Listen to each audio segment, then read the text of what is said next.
Ready to play a little game? Let's go play a little game. We like to call this one This Year's Blank. This year's blank. And we're not bleeping out a bad word. We're just filling in the blank here. This year's shit. No, we're not. This year's...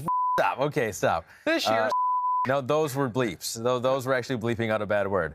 No, this year, so there were a lot of players that sprung out of nowhere last year, or a change of scenery that were huge for their teams. And Right. so we want to know. We want to kind of take a quick look, a preview. Now, we don't know where players are going, who's getting franchised, all this stuff. So we're having to look into our crystal ball a little bit more than maybe we'd like to at this point in the podcast. It's not easy, but go ahead. All right. But let's start with who is this year's Shaq Barrett? Who is it going to be in 2020, a former backup who breaks out as a starter on a new team? Who will be Shaq Barrett this Okay, year? all right. I'm going to go with I'm going to go with a name here that, some people might know, but not everybody, I don't know if you'll know this. I don't know. Yeah. I'm not trying to be a jerk to you or anything like this. I might not. But a guy who I've had my eye on for a few years, who does a great job at a backup role, and I think this year he's going to leave his team.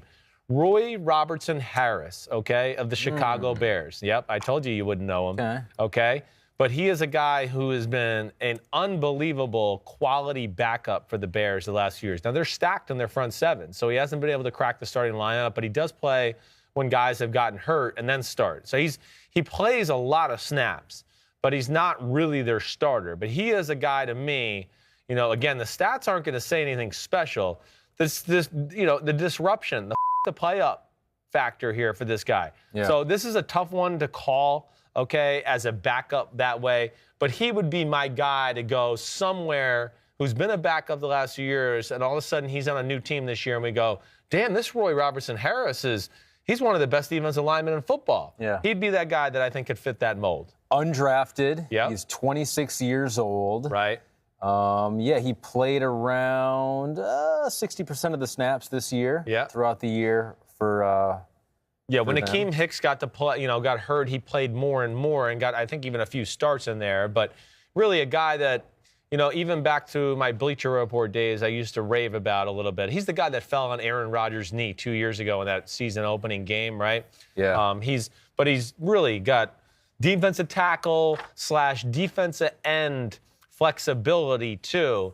To where, hey, listen, I'm not sitting here saying he's going to lead the NFL in sacks next year. I just think he's going to be a guy where he's going to go on a team and you're going to go, damn, this guy's a really good player. I'm glad we signed him in free agency. Great sign by our GM. He's awesome.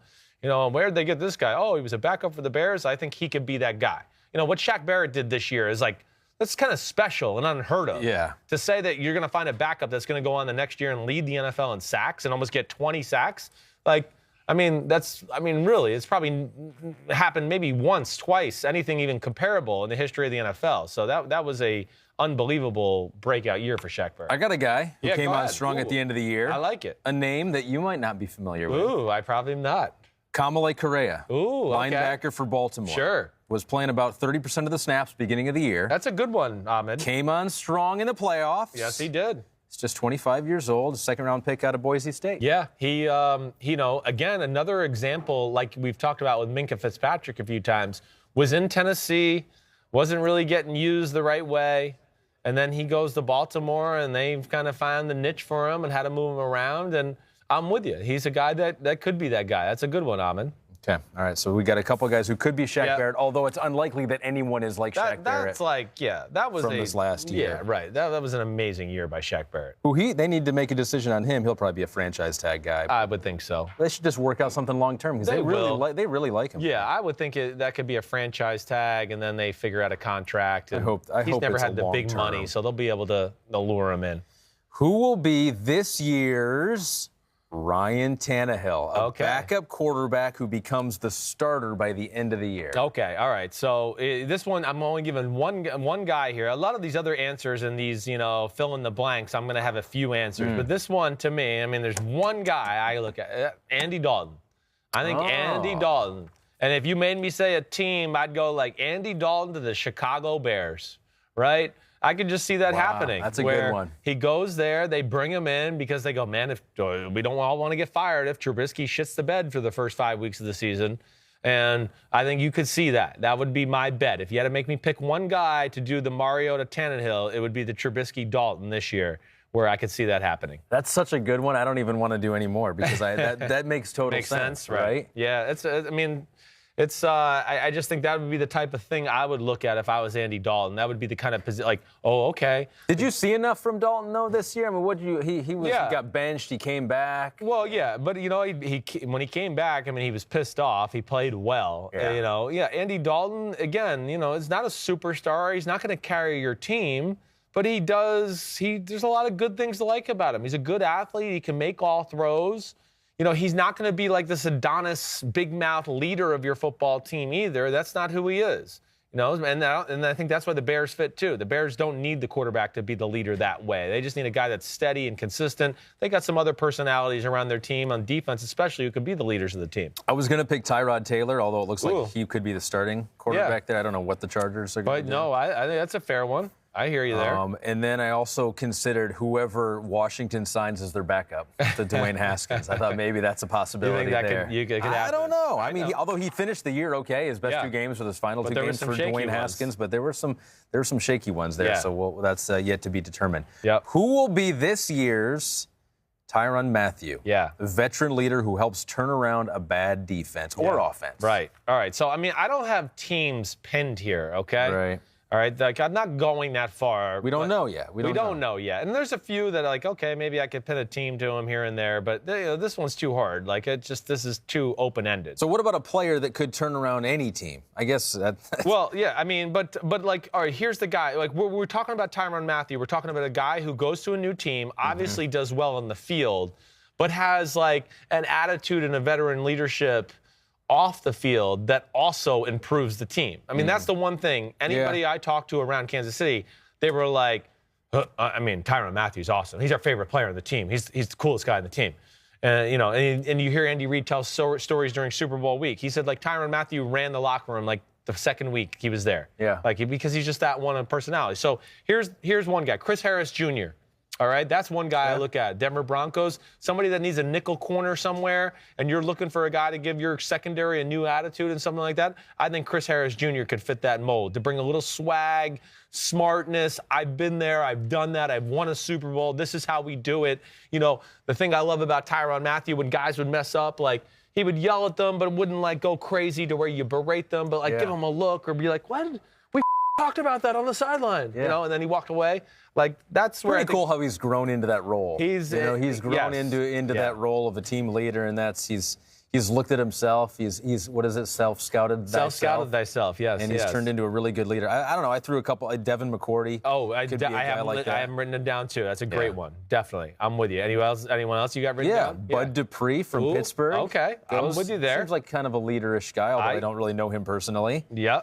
And as far as a guy who could turn around a defense, Dante Fowler, the Rams. 11 sacks last year, signed that 1-year deal with the Rams. Yeah, no, I think that's fair too. I mean, Dante Fowler, I think, is a guy that's a little bit better than maybe he gets perceived to be by the public, and he does have an attitude and leadership there. I'm with you with your Devin McCourty. It's actually the first name I wrote down. Yeah. Another one I wrote down was Kyle Van Noy from the New England Patriots, right? You feel like anyone that comes out of New England has some natural leadership abilities. You do. And those two seem to be leaders of that team in general, so that even accentuates it more. And then one other one I'll throw out to you is maybe Jimmy Ward from the San Francisco 49ers. Okay. I don't know how that plays out there in San Francisco. They got some cap issues and some big names that are available. But he would be a guy that if he went to another team, I do think he has the ability to kind of have that time run. He's a similar player to Honey Badger. He can play nickel, he can play safety, he can play corner, can do it all. Those would be the guys that jump out to me, really. Who will be this year's Zadarius Smith? Zadarius. An under-the-radar player who becomes a star on a new team. All right. Who will that be? I got a lot listed here.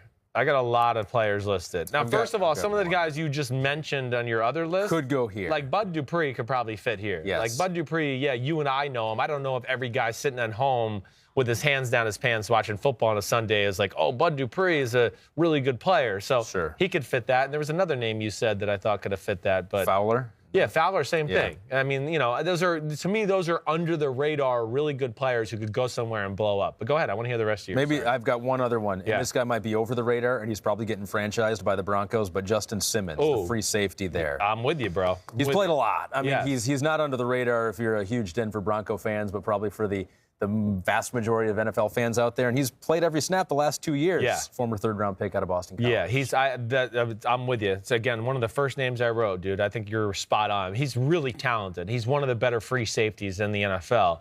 And, I could see him going somewhere. And if, yes, he got on a team that was relevant, we all going, damn, this guy's player. Like, he can do everything. So I'm with you there.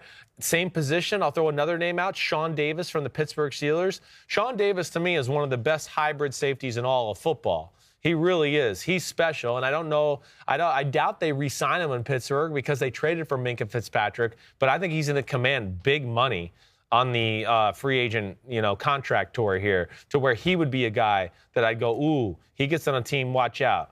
I'm going to throw, we said Bud Dupree, right? Yeah. I'm going to throw Marcus Golden, the defensive end for the New York Giants, who had 10 sacks this year. He's a guy that I think is finally healthy after his ACL tear a few years ago, to where I think if he gets signed by somebody, he could be a guy where we look at Zadarius Smith, we go, he's got 12 sacks this year. He's really changed around their defense. I'm going to throw out 2 more names, all right? Because I know this one was a fun one, because there's so many ways you can go. James Bradbury. Because you love looking at these players that haven't, and you talk about this all the time. Yeah. There are players out there who are good who haven't gotten the attention, right? The attention, and in the proper system with their talent level could pop up and surprise some people. This is typical Chris Simms Robin Hood territory here. We take it from the rich and we have to give some credit to the poor here, okay? And yes, you're exactly right. Like James Bradbury, the corner for the Carolina Panthers. He's another guy I'd look at. Man, you put him on the Seattle Seahawks with that length and that scheme, and all of a sudden we all go, damn, this guy's just like Richard Sherman. I think he's a guy like I would throw right away.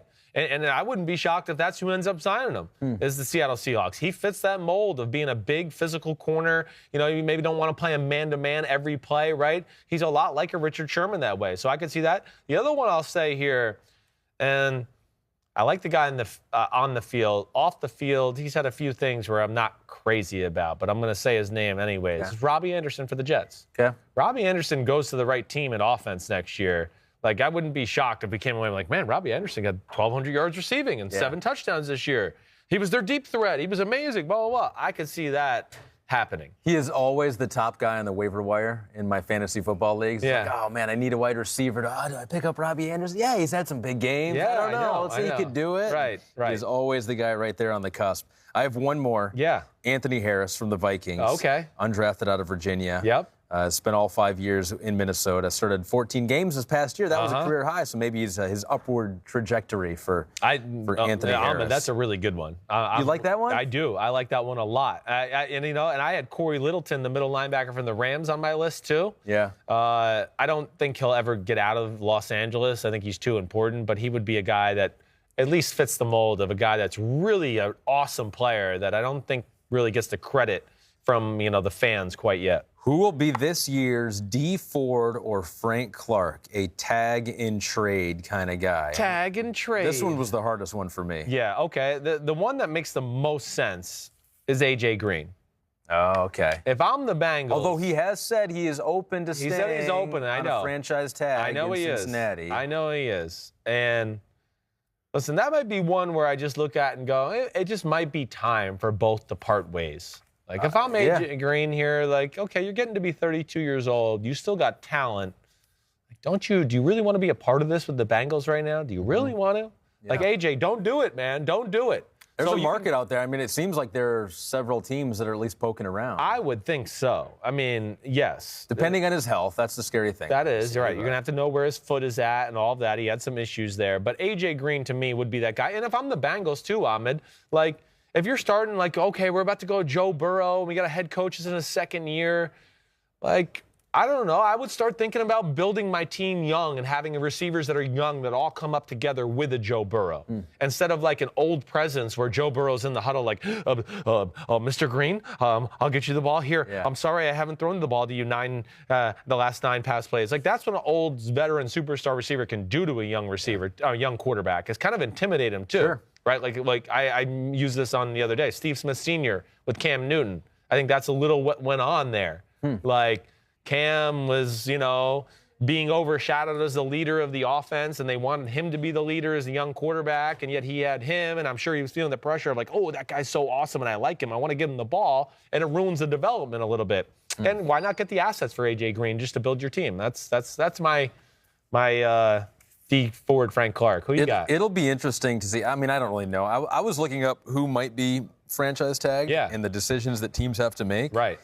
And the Cowboys have decisions with Dak and Amari Cooper. Right. The Titans have decisions with Tannehill, Conklin, Henry. Yes. You know, they got a lot there. I know. Tampa, we talked about Shaq Barrett with him. I don't know who could get tagged and traded. I think the conversation of who's going to get tagged, an Austin Hooper guy, tight end in Atlanta, is another guy that could get tagged and traded. I don't think so. But you don't think? No, I don't think that one. But, I mean, you know, some of the other names you mentioned. And then, hey, the other one I'll throw out here, too, is Eric Armstead, the 49ers. The 49ers have salary cap issues. Yeah. We just named some of the Jimmy Ward, Kyle Juszczyk, Emmanuel Sanders needs to be re-signed. They got to start thinking about DeForest Buckner because he's just a year behind Eric Armstead, and he's one of the better interior D linemen in all of football. So they have to think about him and his contract on their radar. So I could see Eric Armstead being a guy where they franchise tag him. You know, they want to work out some long-term deal, but then they start to realize, whoa, the numbers are way off. And there's going to be a market for Eric Armstead. I mean, there's just not many people on earth built like him. Right. And I could see that being another one. One more name, the guy I love, my West Michigan homie, Matthew Judon. Ooh, yes. From the Ravens. Know. Right. Yeah, I think that could very well be. They might tag him. I don't know if they'll trade him, but they might tag him. Well, yeah, they got. I mean, I would think that if I'm them, I mean, you can't lose Zadarius Smith and Matthew Judon in back-to-back years. Yeah. So that would be. I think there's got to be a priority there to try to keep him. Who is this year's Odell Beckham Jr.? Yeah. The guy who will do an interview with Chris Simms, and no, that's not that. The guy who will be a surprise trade. Who's going to get dealt that we didn't even see coming, just out of the blue? I know. I mean, I said this the other day with Jalen Ramsey because I just wonder, like, the Rams, they gave up a lot to get him. Now he has such leverage. I would think he wants to be the highest paid corner in the history of football, and he probably wants to be up there with the highest paid defensive player in the history of football. And the Rams want to go down that road. So I've thrown his name out there, even though I doubt that happens. Yeah. But that would be a shock. It would be a shock. I'm going to throw, this is another one. There's been little rumors of this out here lately, all right? And I'm just going to, but Stephon Diggs is the one that I will say I'm going to still throw on this. You know, Diggs is a guy where, you know, hey, where there's smoke, there's fire. We've heard him being a little, you know, weird about the Vikings. You know, there's been some rumors bubbling up this week a little bit. And Mike wrote a story. They're unlikely to part with Stephon Diggs. Right. Yeah, but where there's smoke, there's fire. I just, you know, you never know. And I think he is the kind of guy where teams will look at it and go, ooh, he's a good player. We need a receiver. His contract is not crazy money. And I could see that maybe happening. I've got one. Yeah. And this one's not a total shock because I think there have been some rumors out there about it, but Sammy Watkins with the Chiefs. Right. You know, they got Hardman back there. Demarcus Robinson's a free agent, but they could bring him back. Yes. You got Tyreek Hill. You got that big cap number. It might be hard to trade Sammy Watkins. Yeah, that'll be the big thing is the number. Right. There might be teams out there that were desperate enough. I think you're right. I think there might be teams out there that are desperate enough, and who knows? I mean, maybe Kansas City will be willing to like say, hey, we'll take $3 or $4 million of the pay off you and to trade them, whatever it may be. But yeah, I would have to think that Sammy Watkins is either getting traded, released, restructuring a new contract, something. He's getting paid, again, like he's one of the 5 or 6 best receivers in football, and of course he's not. One of those 3 options that you gave there is almost guaranteed to happen. I think like so. 100% Definitely. The final one. Who will be this year's Mark Ingram? Kind of a mid-tier player who is the perfect fit on his new team. Yeah, okay. All right, so the first one, you know, of course. Which is hard because we don't know the team that they're going to. No, I know. So I would love to, like, you know, the Shaq Barrett and the Tyrann Mathieu. Let's do it all again once we know. We should. Okay. Yeah, because I think it'll be even more fun and easier to hone in. Yeah. Right. Okay. All right, so because of Mark Ingram, my mind went to running back right away. And I did think of, like, a Matt Breida the Cheetah with the 49ers, where I could see them. Of course, we just talked about it again. They have salary cap issues, and they have running backs aplenty as is anyways. But I could see him going somewhere, let's say the Rams. like because Todd Gurley, it's Sean McVay running system. Yeah. You know, or he goes somewhere like that has the Shanahan run scheme kind of in place, and then becomes that guy for that team. I can certainly see that happening, and you know, he's one guy that jumps out to me for sure. I've got one player. Yeah. Jameis Winston. Okay. He's my one player. Maybe he's not a mid-tier, but mid-tier quarterback, right? He is. I am all on board for Jameis Winston going somewhere in 2020 and dominating. I mean, it would be great. I would love to see that. It'd be great. I would love to see that. You think it's unlikely, but I would love to see. You don't even think it's likely that, or it's not a slam dunk he has a starting job next year, I'm not right? sure. Yeah, I'm not sure. I think if you made any bet, I think he's still back with Tampa on like a low-level 2-year starting quarterback kind of money. Can you believe that Bruce Arians said that, though? If we can win with this quarterback, we can win with any quarterback. How do you say that about him and then bring him back? I know. Well, Bruce is kind of tough love like that, so I'm sure Jameis knows where he's coming. And if you watch the context of the full clip and video, it's not as bad as it reads. Really? Yeah. Because I just read the quote. He doesn't say it like that. He's not like, he's kind of like, you know, the guy asked him, and he's kind of, oh, yeah, I mean, if we can win this quarterback, we can win. You know, he doesn't say it like he's trying to be a jerk. Yeah. Even though it reads like he said it like a jerk. It did read like he was. Two other names I got for you. Mackenzie Alexander from the Vikings, the nickel corner. He could be a guy where, you know, he was a second-round pick out of Clemson. He's got a niche. He's very good nickel corner. He could be a guy that goes to a new defense, and we all go, oh, man, he is what they needed. He helped out their secondary, you know, to great extent. You know, whether that's the Detroit Lions or some team, you know, like that, the Houston Texans, right, who are just horrible in pass defense. Yeah. Rashad Breeland for the Kansas City Chiefs would also fit that mold to me. He came on really strong the last half of the year. And one more, just to end this, Vance McDonald. If he gets out of the Steelers, I've always been a fan of him, and I think he's got a great way about him in run game and pass game physicality. So he could be a guy that I think gets on the right team, and we go, damn, he's a good tight end. Yeah, okay. Yeah, that's a good one. We've been talking about him for a while. I know. Well, I thought he was going to be a breakout guy this year, and then he got hurt, and it just never worked. Injuries. Hi, I'm Mike Tirico, and thanks for watching. Make sure to hit subscribe for the latest news and highlights from NBC Sports.